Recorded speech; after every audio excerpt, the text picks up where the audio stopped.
Hello friends, welcome to my channel. आज आउ गोटे कहानीटे शुणा जार शीर्षक होउछि मानव हेबा दरकार।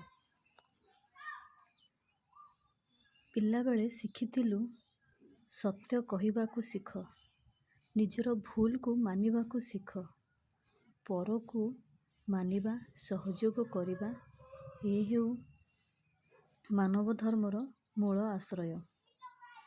किंतु जेतेबेले बढ़िलु देखिलु एक अन्य दुनिया जेउठी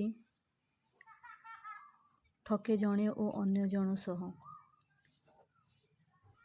जेउठी नीति अनुसारे नुहे लोक चले, केवल स्वार्थ ही एठी मानवाकुत को हराए।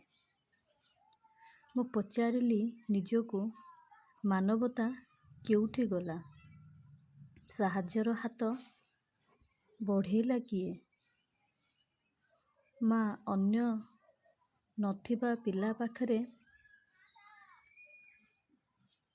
वस्तु लोक देखिबाकू भी चाहेना।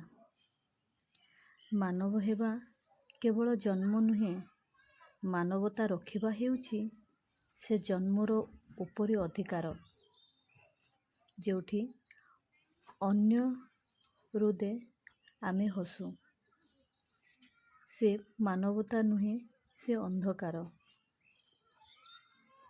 सत्य, दया और शांति रे जहार चिंता से ही मु कहिबी। मानव एक दैव जीव, नहेले एही शरीर केवल एक अवयव हेबो, जीवन हेबो निष्प्रभ, अनाधिकृत एवं निर्दय। समयरु तुणी मध्यरे जीवनर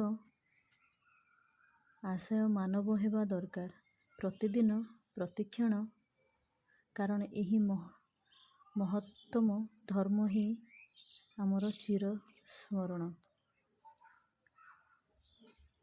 जणे छोट पिला पचारिले, मते सत्य कहिल काहेकि हुए विपत्ति। मु हसी कहिली, विपत्ति आसे निश्चय, किंतु शेषरे जीति जाए सत्य, जेउथारे रहे नाही भय। अन्याय अधिक दिन चली नाही, धर्म और न्याय रही जाए शेषरे। सत्य हेउछि आलोक रही अंधार करे सदा विनाश। तुमे सत्यरे चाल बिना भय, सत्यरे अछि शक्ति और श्रेष्ठतार उन्मोचना।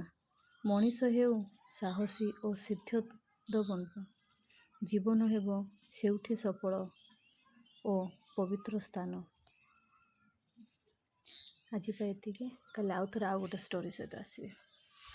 Stay tuned for more updates.